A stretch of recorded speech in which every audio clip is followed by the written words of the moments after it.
Now, the deep state, they are in a major panic. Now, let's think about this for a second. First, it started out with Khashoggi. All of a sudden, this journalist went into a consulate. He was murdered. The mainstream media had all the evidence. And every day they drip-fed all this information coming out of Turkey news agencies and from Erdogan. They knew everything that went on there. And they started to blame Trump, and they said, listen, he better do something. Let's place sanctions on them. Let's move forward, and they pushed this agenda. Then they had the caravan start out in Honduras, in Guatemala, in all the different countries down there to march up here. And it started out small, and it got more people involved, and it grew to, and there's different estimates, the highest I think now is 17,000 people, and they're marching towards the border. And then we had bombs delivered, packages with bombs inside, delivered to Clinton, Obama, I think Biden's got lost in the mail, Holder, Maxine Waters, Brennan, all the people that are being investigated. Kind of odd, kind of strange. I think even Robert De Niro was involved in this one, where some package, I guess, was delivered to his restaurant. Remember, he continually speaks out against Trump. But what's very interesting is that all this is happening in the month of October. If the deep state wasn't in a full panic mode, this would not be happening. So let's go through why they're panicking and why they're doing this. Now, first off, the New York Times, they put out a story about the mail bombs. Now, remember, none of these bombs went off, and we'll get into the bombs in just a minute.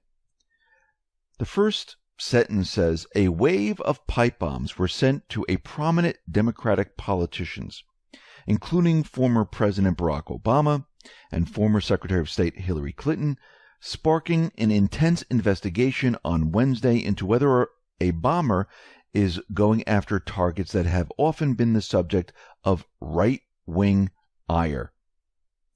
Then we had Jeff Zucker come out, and basically he was friends with Trump when he started The Apprentice. Now he's no longer friendly to Trump. And he sees the opportunity to bash Trump, and he went on to say the following, that there is a total and complete lack of understanding at the White House about the seriousness of their attacks on the media. Now, Trump just finished saying that we need unity in the face of what appears to be a far-reaching coordinated terror attack. Remember, there was the Islamic State flag on one of the pipe bombs. We then had Brennan come out, former CIA director, who got his security clearance taken away. He says that Trump needs to stop blaming others and look in the mirror. Strange, he said mirror. Q always tells us that. Think mirror. After Trump blasted the media, false and inaccurate reporting, for causing anger and division in society, Brennan tweeted out the following, stop blaming others. Look in the mirror. Your inflammatory rhetoric, insults, lies, and encouragement of physical violence are disgraceful. Clean up your act. Try to act presidential. You mean the way they think a president should act. The American people deserve much better. Yes, we deserve those people who are treasonous, committed crimes in jail. By the way, your critics will not be intimidated into silence. And he went on to say, I will not relent. Now, think about this for a second. Do you really think the Trump administration, or those people who follow Q, his supporters, would want to send a bomb to these individuals? No, because it doesn't make sense. Remember, we've been waiting patiently for the declassification and these people to be brought to justice. We know that these people don't get their mail. We know there's others that are opening the mail. We know that the mail is always scanned. So why in the world would Trump have anything to do with this, or the supporters, if we're waiting to see all these people arrested? Does it make sense? No. Even Maxine Waters, she was targeted with suspicious packages. Now, if we look at all these individuals, what are they doing right now? They're screaming on the top of their lungs. Feel sorry for me. Trump's attacking me. The supporters are attacking me. Feel sympathy. That's what they're doing. So, packages were sent to 7+ targets: CNN, Obama, Clinton, Soros, Cuomo, Holder, Maxine Waters. It seems like it's the same group that we've been talking about for a very long time, and the same group that most likely will end up in prison. Now, CNN Jim Acosta, he put out a picture of the package and the bomb. And when you look at it, you see there's stamps on it. You see there's an address, and it looks like it's Debbie Wasserman Schultz who sent it to Brennan. We know this is not true. And then there's a picture of the bomb. We also have Gio Benitez, who also showed a picture of the package and the bomb. And when we look at the bomb, we have noticed, because we showed it yesterday, there was an Islamic State flag. But we'll talk about more of the bomb a little bit later. Let's look closely at the package. Do you see it? What's wrong with this package? Let me zoom in so you can see the package. And for those people who are not seeing the package, you can click on the link on the X22 report for the tweet, and you can see the package. If you're on YouTube, you're seeing it now. When you zoom in on the stamp area, what does the post office normally do when it goes through the mail system? Don't they stamp? They put a stamp on top of the actual stamps to invalidate the stamps so you can't use them again. Why in the world doesn't this package have any stamping on it over the stamps? Does that make sense? So maybe this package wasn't actually mailed. Secondly, they took the time out to open the package, take the bomb out, set it on the table, and actually take pictures of it. How did they know it wasn't going to go off? If you open a package and you saw a pipe bomb, would you set it on the table, go get your camera phone or whatever it is, and take a picture of it? No, it doesn't make sense. So Tom Sawyer, president and founder of MacArthur Group, Navy EOD veteran, had a couple of observations on this. Number one, a proper pipe bomb, they don't have wires connected to both ends. He said that's dumb. Number two, you can find timers and remote control receivers way smaller than whatever that white box is. A proper timer would best be stored inside the pipe, making it fully encapsulated. That thing is just silly looking. Number three, bottom line, whoever made these bombs, they wanted it to be painfully obvious to anyone and everyone that it's a bomb.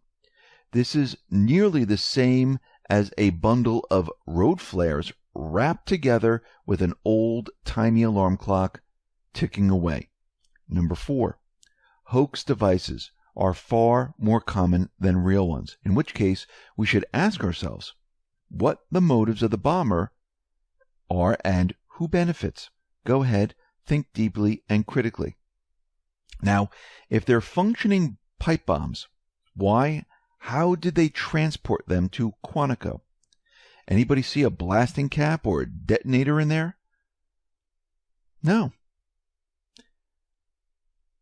Also, the photos don't appear to be taken by a bomb tech or a crime scene investigator. Bad angle, poor lighting. So if it's being taken by a journalist, why would they let them near a live pipe bomb? Who mails a device to people who haven't opened their own mail in years to decades? Now, John Ismay tweeted out the following. Some bomb technicians who studied photos of the device suggested that the bomb sent to CNN had hallmarks of fake explosives, the kind more typically depicted on television and in movies, rather than devices capable of detonating. Josh Kaplan tweeted out, breaking, a law enforcement official says tests have determined that a powder found inside an envelope delivered to CNN along with pipe bomb was harmless. Very interesting.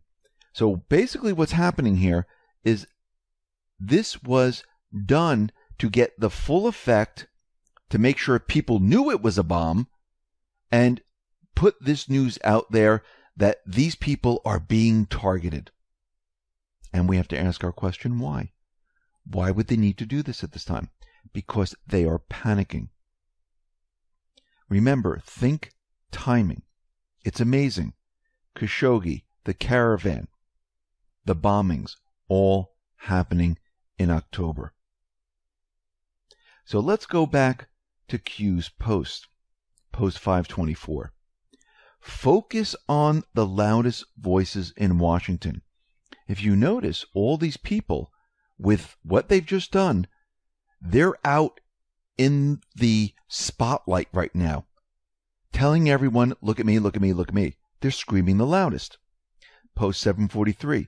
Investigate those in front of the camera who scream the loudest. Post 923. Find the loudest voices.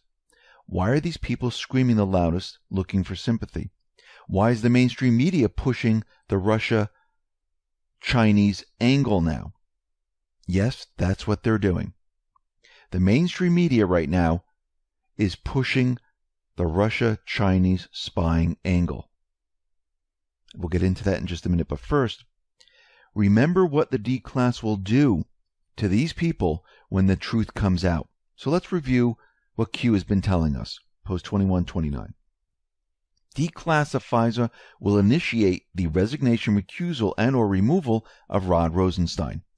D-class of FISA will initiate the awareness that all signers will be currently under investigation.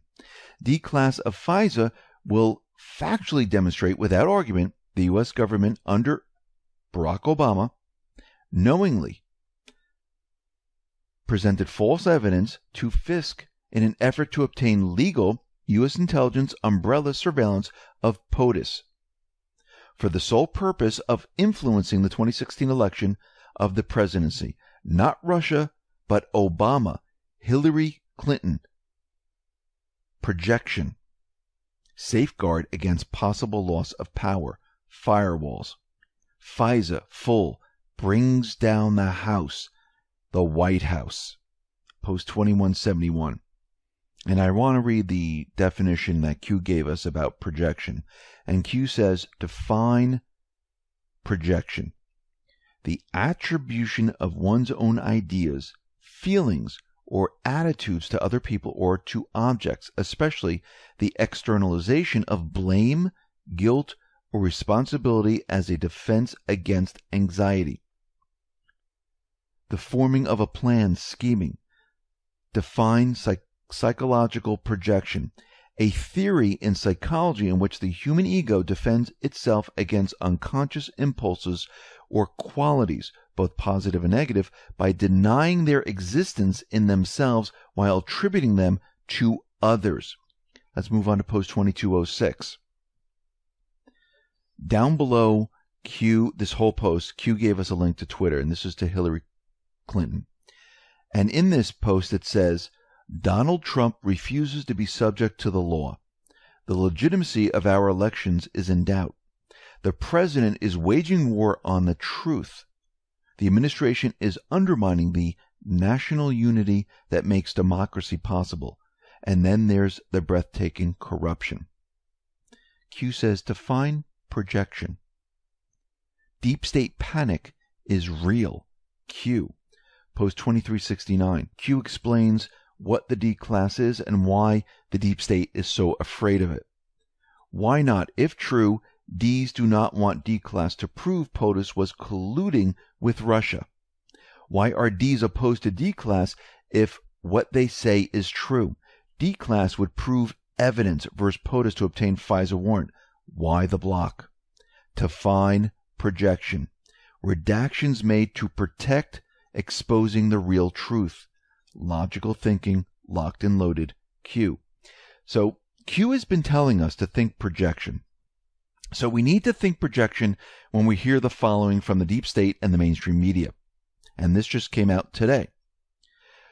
Trump hit back at the New York Times today about an article that was put out about his unsecured iPhone to call friends outside of the White House. He labeled the report, "So incorrect, I don't have time here to correct it." So what did the Times report actually say?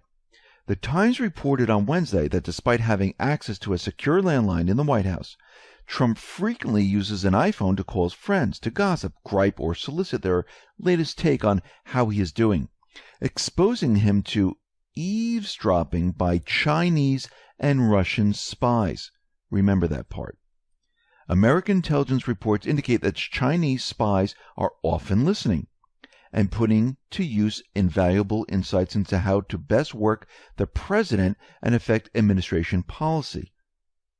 So the New York Times is out there telling us that the Chinese and the Russians, especially the Chinese, they're eavesdropping, they're spying, getting information through his iPhone because it's not secure. Remember that. Trump tweeted out, the so-called experts on Trump over at the New York Times wrote a long and boring article on my cell phone usage that is so incorrect, I do not have time here to correct it. I only use government phones. I have only one seldom used government cell phones. Story is so wrong. So the deep state right now is projecting exactly what is going to happen when the D-class comes out and when the other investigations are revealed. So what is the mainstream media doing? Why did they put this article out there? Why now? Why do they have to put this out there about an unsecured phone where the Chinese have access to it? Because when the D-class comes out and everything is out in the open, and this might be right after the D-class, when the investigations are opened up and people start to realize what's going on, Hillary allowed the Chinese access to her server. So the New York Times is trying to normalize this. Look, Trump had an unsecured phone. Hillary had an unsecured server. They were both caught by the Chinese. No crime committed here. This is what they're trying to do with this story. They're trying to normalize it. Now, why would they pick this time to do it? Because they know that D-class is coming. They know the investigations, the indictments are going to be opened up. They know they're in trouble. They're trying to normalize the situation by projecting all of this out there. It's going to fail. Because Trump is going to show he doesn't use an unsecure phone. He uses a secure phone. They're going to show that Hillary tried to cover up her server, deleting emails, getting rid of the server, trying to hide what was being done. This is what they're trying to do right now. They're projecting out there because they know what's coming. And they're in a huge panic mode because they don't know when it's coming. They're putting all of this out there. The caravan, the bombs, and they're trying to figure out, when is this going to happen? We don't know. That's panic. Let's move on to what's going on with the caravan here. The mainstream media, they're out there saying, oh, the caravan's 3,500. No, it's 17,000 people. No, it's 14,000 people. Well, right now the caravan is around 1,700 miles away from the U.S. border, and they're marching up there. But something very interesting is it seems like they're getting help from certain trucking companies, because there was a video that was put out there, and it was captured that Express San Javier Trucking was helping the illegals come up to the United States. And this Mexican company holds a Department of Transportation DOT license for operation inside the U.S. And they're helping, or they were hired to help these individuals get to the border of the U.S. Now, Mattis is out there, and he's expected to sign an order sending at least 800 troops to the border right now. And the National Guard already has about 2,100 troops working along the border. We also know back in April, Mattis authorized as many as 4,000 troops to the border, pending approval of certain state governors, many of them who already approved it, and they're already there. So we already have forces on the border, but what we're seeing right now is the deep state, they are pushing everything they have because they're in a panic mode. They don't know when all of this is going to drop. Remember, Q has always told us, timing is everything. Let's move on to Khashoggi. We see the Saudi Arabian story is continually changing. Now they're saying that it's a premeditated murder, which we kind of knew right from the beginning. The whole big question is, who ordered this? Who directed it? Was it the Saudis? Was it the deep state? Was this all created and prepared? Because the mainstream media knew a lot about this. They had all the information all ready to go, and they drip-fed the American public to try to push their agenda to basically shut down relations with Saudi Arabia. And this goes far beyond this ridiculous $110 billion deal. If Saudi Arabia was isolated, the entire economic system would fall apart right now. That's what they were really trying to do. I know a lot of people saying, well, it's blood money, it's the deal. This billions of dollars, that's worthless. That's nothing compared to the trillions upon trillions that flow through Saudi Arabia to keep this system operational. They know because they're the ones who set it up. They know how to bring it down easily. They wanted Saudi Arabia isolated. Now, we know that Trump sent Gina Haspel out to Saudi Arabia on a fact-finding mission. And we already confirmed that there was already intelligence on the ground. Now, Gina Haspel is going to be, bringing back the report, the fact-finding mission, and it looks like that's going to be happening today, and they're going to figure out what really happened there. And I think we have an idea what might have happened. Maybe we're completely off, but we'll have to see what Trump and the intelligence community comes up with and what they're going to tell the American people and the rest of the world. But we can see their whole mission was not about Khashoggi. They could care less. Their mission was to get Trump to isolate Saudi Arabia so they can say, and they can point the finger at Trump saying, look what he did. We were dependent on Saudi Arabia. He placed sanctions on them. The economy fell apart. He is to blame. This is what they're really trying to do. Now, the mainstream media is taking this one step further. They're saying that al-Asiri had deep connections to Team Trump. The Major General met with top members of the Trump transition team in 2017, including Michael Flynn. This is what they're putting out there right now. So they're trying to tie in Trump, Flynn, and this General al-Asiri all together to say they planned this whole entire operation. This is how sick these people are and how stupid they are. I mean, the Russian collusion thing didn't work. Let's just move to this. And this is what they're trying to do. This is why Adam Schiff was out there saying, let's look to see how many connections and how many investments Trump has out in Saudi Arabia now. Let's have Mueller switch his investigation and go after him on this now. Because there's nothing with Russian collusion and there's nothing with Saudi Arabia. They're just trying to figure out any way they possibly can to get him. So what we see right now is everything is moving forward and the deep state is in a deep, deep panic because they don't know when all of this is going to happen. And they're projecting out there what they think is going to happen and they're trying to normalize it. It's going to fail. Because there's going to be facts, hard evidence behind the indictments, behind the D-class, behind everything. And all this propaganda about an unsecure phone, it's not going to work. They're going to try to make it work, but they're going to fail.